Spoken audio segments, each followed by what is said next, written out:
I think Leftover, in many ways, were really visionary and ahead of the curve on much of what came after. It's this big, weird ball of fun and philosophy and music, and there it goes down the road, you know?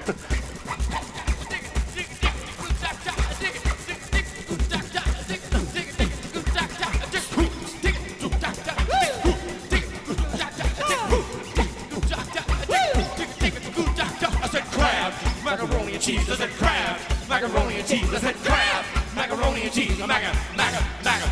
Well, it's the best, that's what I think. And at 29 cents, I leave my money to drink. Give me that crab, macaroni and cheese. I said crab. Macaroni and cheese, I said crab. Macaroni and cheese, I said crab. Macaroni and cheese, maga.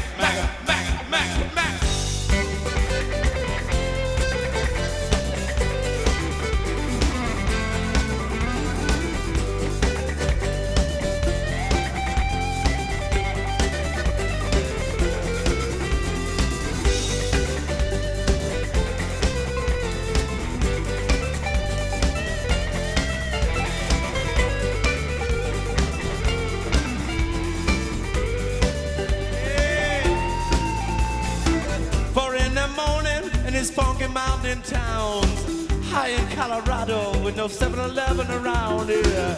Say, well, what do you do to get the fix of mac and cheese? Yeah, 4 in the morning, just to listen to this story, please, man.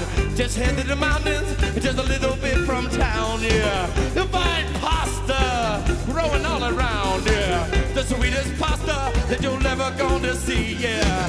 Growing on the mountain, growing there for free. Talk about the pasta on the mountain. Talk about the pasta on the mountain for free. Talk about the pasta on the mountain. Yeah, say the pasta on the mountain. Hey.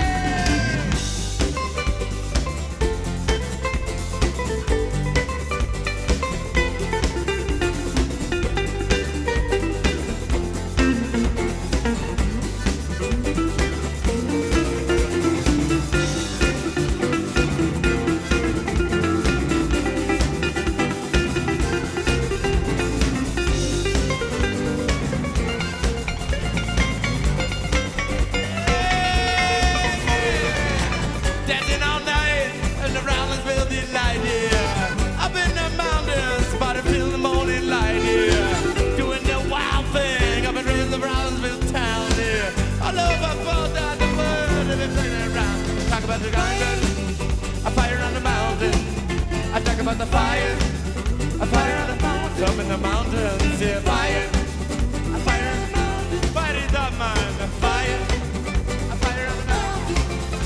I said, it's the best, and that's what I think, and at 29 cents to leave the money to drink. I said, that crab, macaroni and cheese, I said, give it, I said, crab, macaroni and cheese, I said, crab, macaroni and cheese, I said, crab, macaroni and cheese, mac cheese. I guess I first heard of salmon from friends in North Carolina, of all things, and telling me about these guys that play slam grass. You got to meet these guys. You'd love them. And I knew right off the bat when I got to jam with them that I better play fiddle because I just can't play that fast on the mandolin. As a band, they were willing to break the rules and just go for it and have fun on stage. And that combined with their high level of musicianship was stunning. When they would take Zydeco style and fuse it with the banjo ideas, that was music that stuck out to me. That combination of styles was where I went. That's something I haven't heard before. A friend of mine just turned me on to one of their concerts. We went out and saw them in Atlanta. It just blew me away. I mean, the range of talent in that band at the time was like nothing I'd ever seen. He gave me a cassette tape of Leftover Salmon at the Fox Theater on June 11th, 1995. I still have this cassette tape to date, and that's the very first tape I ever got of anything bluegrass. Mark Vann is the very first banjo player I ever listened to and enjoyed. And yeah, I think I could say the same thing, actually. Yeah, absolutely. We learned some of their songs in the early days and kind of aspired to be just like Leftover Salmon in the beginning. Hey, maybe if they can do it, maybe we can do it, you know? Yeah, it was a great thing to emulate too in a lot of ways, just because they took a really high level of musicianship and then just made it really fun too. And I think that was always the thing that we probably resonated with them more than anything, is that we wanted to just go and throw a great party whenever we played. Yeah. There's a very small handful of musical experiences that I had when I was in my late teens that were foundational for me to sort of fall in love with music again. And one of them was a show I saw of Leftover Salmons at the Wetlands in New York City. I didn't realize that those instruments could rock.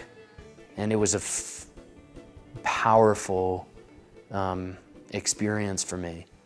And I went over to the little half of the VW bus where all the merch was sold, and I bought Bridget's to Bert, and I went back to my dorm room, and I must have listened to it 10 times in a row. They were a band very similar to ours because they had all these wonderful players, you know, coming together to make this sound. That's the one thing I liked about Leftover Salmon, is they were very distinctive and they had their own thing. They're a zany bunch.